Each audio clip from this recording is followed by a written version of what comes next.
रहा है। राष्ट्रीय खाद्य सुरक्षा मिशन शासी परिषद की इस बैठक में हम सबके मध्य उपस्थित कृषि सचिव आदरणीय संजय अग्रवाल जी, व्यय सचिव आदरणीय महापात्रा जी, मल्होत्रा साहब, शुभ्रा जी, राज्यों से जुड़े सभी हमारे अधिकारीगण और इस अवसर पर उपस्थित सज्जन, मुझे प्रसन्नता है कि शासी निकाय की इस बैठक में आप सभी लोगों ने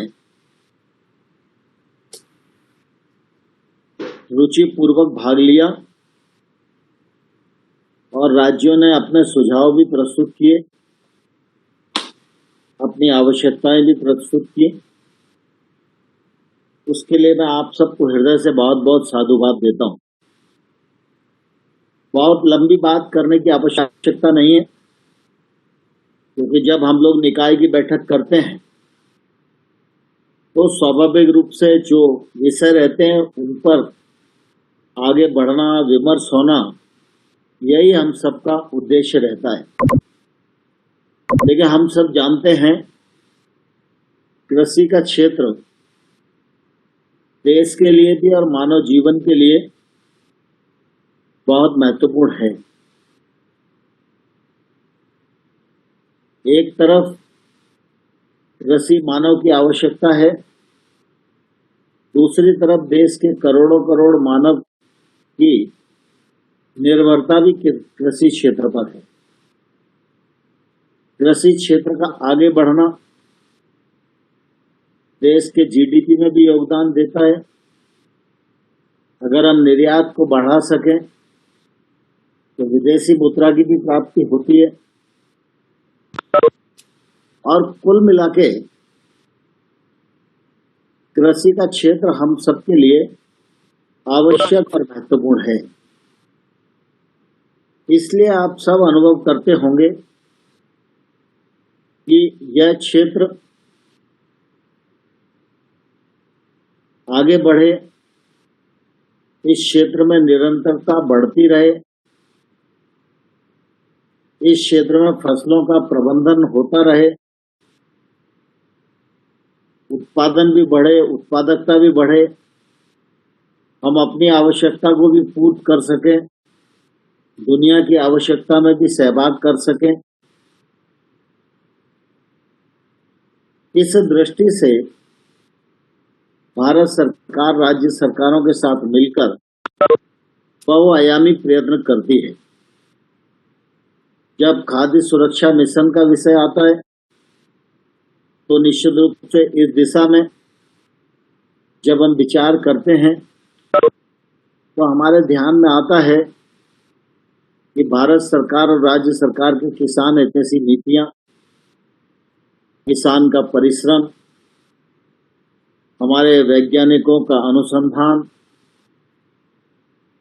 यह सब मिलाकर लक्ष्य प्राप्ति की ओर तेजी के साथ बढ़ रहा है।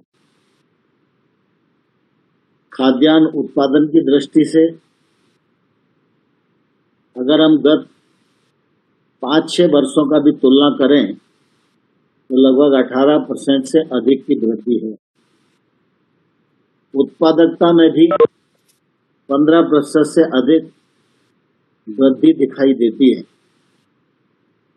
खाद्यान्न की दृष्टि से अगर हम देखते हैं तो आज हम अधिशेष राष्ट्र हैं।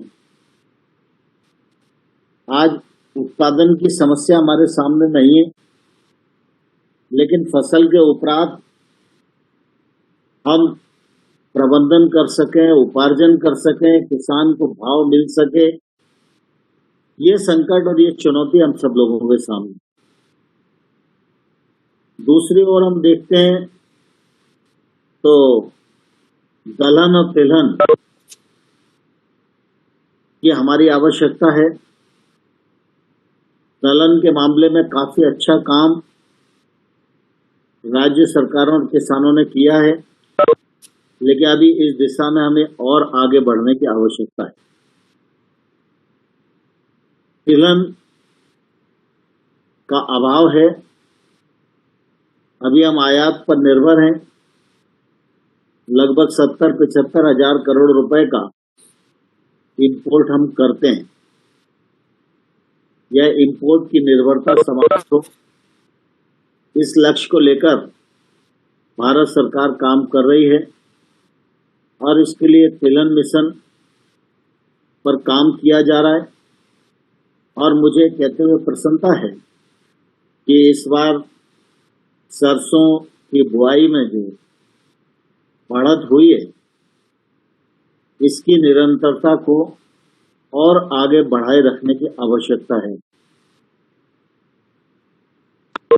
भी संजय जी कह रहे थे कि जब उपार्जन का समय आए तो तिलहन का उपार्जन ठीक प्रकार से होना चाहिए। मैं इस अवसर पर राज्य सरकारों को अनुरोध करना चाहूंगा कि उपार्जन तिलहन का, दलहन का ठीक प्रकार से हो। मोटे अनाज और गेहूं और धान में भी अभी उपार्जन की दृष्टि से शिकायतें तो बहुत आती हैं। यद्यपि वो प्रचुर मात्रा में है, इसलिए हम ऐसा मान लेते हैं कि हमारी उपलब्धि बहुत है, पैदावार भी बम्पर हुई है और हमें उपार्जन भी बहुत हुआ है। आंकड़े भी हम दे देते हैं, लेकिन अनुभव में ये आता है कि कहीं ना कहीं हमारे तंत्र में नीचे चूक होती है और एमएसपी का जो वाजिब दाम है वो उपार्जन के माध्यम से किसान को मिलना चाहिए। उसको मिलने के बजाय उसमें बिचौलिए कुछ न कुछ कारगुजारी करने में सफल हो जाते हैं। इस मामले में मैं समझता हूँ राज्य सरकारों को ध्यान देना चाहिए और पूरी चौकसी के साथ उपार्जन का काम हो, यह समय की आवश्यकता है। भारत सरकार ने लगातार इस बात का प्रयत्न किया है कि दलहन और तिलहन की दृष्टि से किसानों को अच्छे बीज की उपलब्धता हो। इसलिए दलहन के 150 सीड हब बनाए गए हैं, तिलहन की दृष्टि से 24 सीड हब बनाए गए हैं। इनका लाभ भी किसानों को ठीक प्रकार से मिले, यह हम लोगों को सुनिश्चित करने की आवश्यकता है। किसानी के क्षेत्र को आगे बढ़ाने के लिए फिर चाहे मृदा कार्ड का वितरण का मामला हो, चाहे नीम कोटेड यूरिया का मामला हो, चाहे जैविक खेती के रकबे को बढ़ाने का मामला हो, चाहे फसल बीमा योजना के क्रियान्वयन का मामला हो, चाहे एफपीओ 10,000 बनाने का मामला हो, 1 लाख करोड़ रुपए का इंफ्रास्ट्रक्चर फंड कृषि के क्षेत्र में लगे, इसके प्रावधान का मामला हो। लगातार ये कोशिश की जा रही है कि चारों तरफ से योजनाओं के माध्यम से केंद्र और राज्य सरकार मिलकर किसान की आमदनी दोगुनी बढ़े, इस लक्ष्य को लेकर पूरी तरह प्रयत्नशील है। आप सबको मालूम है कि किसान को नकदी चाहिए। पहले नकदी बैंक के माध्यम से, केसीसी के माध्यम से 15 लाख करोड़ रुपया तक मिल सकती थी। इस बजट में बढ़ाकर उसको 16.5 लाख करोड़ किया है और मुझे कहते हुए प्रसन्नता है कि 6.5 करोड़ लोगों को पहले केसीसी मिलती थी और अभी फरवरी 20 में हम लोगों ने अभियान की शुरुआत की थी। इसी बीच पूरा 20 कोविड के संकट में कटा, लॉकडाउन भी रहा, यद्यपि खेती का काम आगे बढ़ता रहा, लेकिन जिस प्रकार से किसान ने मेहनत करके खेती के काम को प्रभावित नहीं होने दिया, ऐसे ही मैं बैंकर्स को भी धन्यवाद देना चाहता हूँ। इस पूरे फरवरी 20 से लेकर फरवरी 21 के बीच में केसीसी के 2 करोड़ 17 लाख आवेदन स्वीकृत किए गए और 1,79,000 करोड़ रुपया बैंक से निकलकर किसानों के पास गया। वह भी खेती को आगे बढ़ाने और किसानों को सहूलियत देने में निश्चित रूप से उपयोग हो रहा है। मुझे इस बात की भी प्रसन्नता है कि प्रधानमंत्री फसल बीमा के माध्यम से एक बड़ा सुरक्षा कवच प्रधानमंत्री जी ने किसानों को दिया हुआ है। 2020 के अगर आंकड़े को हम देखें तो 19,000 करोड़ रुपया किसानों का प्रीमियम जमा हुआ और जहां जहां किसानों का नुकसान प्राकृतिक आपदा से हुआ वहां 90,000 करोड़ रुपया किसानों को बीमा कंपनियों के द्वारा भुगतान किया गया। इससे भी किसान को सहूलियत हुई। लेकिन किसानी बढ़े, किसान की माली हालत सुधरे, देश की जो हमारी अपनी आवश्यकता है हम उस आवश्यकता को पूर्ण कर सकें और दुनिया की आवश्यकता को भी पूरा करने की दिशा में हिंदुस्तान की खेती पूरी तरह सक्षम हो, इस दिशा में हम सब लोगों को मिलकर काम करने की आवश्यकता है। मैं इस अवसर पर राज्य सरकारों को यह भी अनुरोध करना चाहूँगा, जो देश में नए 10,000 एफपीओ बनाने की योजना आरंभ हुई है, वह एफपीओ अच्छी फसलों के बने, छोटे किसानों के बने और उसमें राज्य सरकारों की पूरी रुचि रहे, जिससे इस एफपीओ का लाभ पात्र किसान को मिले और उसकी सर्व सूरत हम बदलने में कामयाब हो सके। 1 लाख करोड़ का इंफ्रास्ट्रक्चर फंड है। यह फंड गांव में नीचे इंफ्रास्ट्रक्चर उपलब्ध कराने वाला है। यह एक अवसर हमारे पास है कि चाहे वो खेती का क्षेत्र हो, चाहे फिशरीज का हो, एनिमल हस्बेंड्री का हो, फूड प्रोसेसिंग का हो, लगभग 1.5 लाख करोड़ रुपया भारत सरकार की इस योजना के माध्यम से यह निवेश गांव तक पहुंचने वाला है। इस निवेश के पहुंचने के बाद गांव में और खेती के क्षेत्र में तब्दीली आएगी।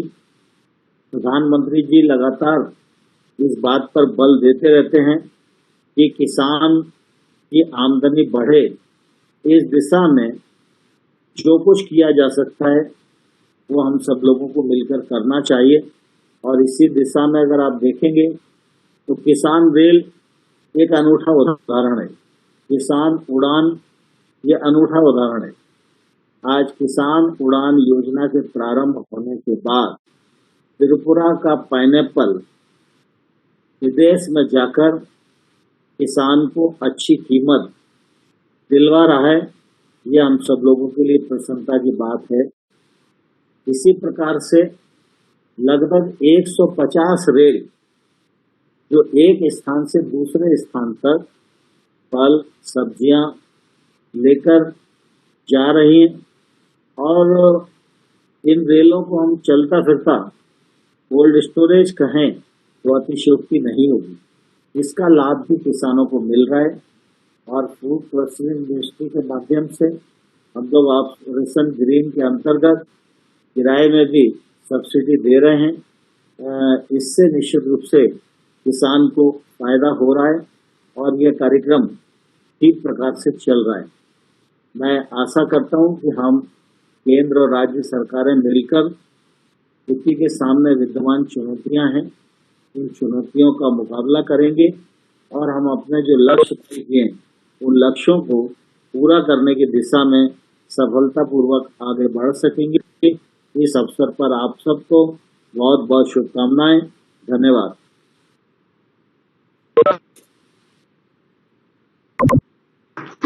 बहुत बहुत धन्यवाद सर, आपका मार्गदर्शन सर, और आपके मार्गदर्शन पे ये काम होता है सर। आप थोड़ी देर ऑफलाइन हो गए थे।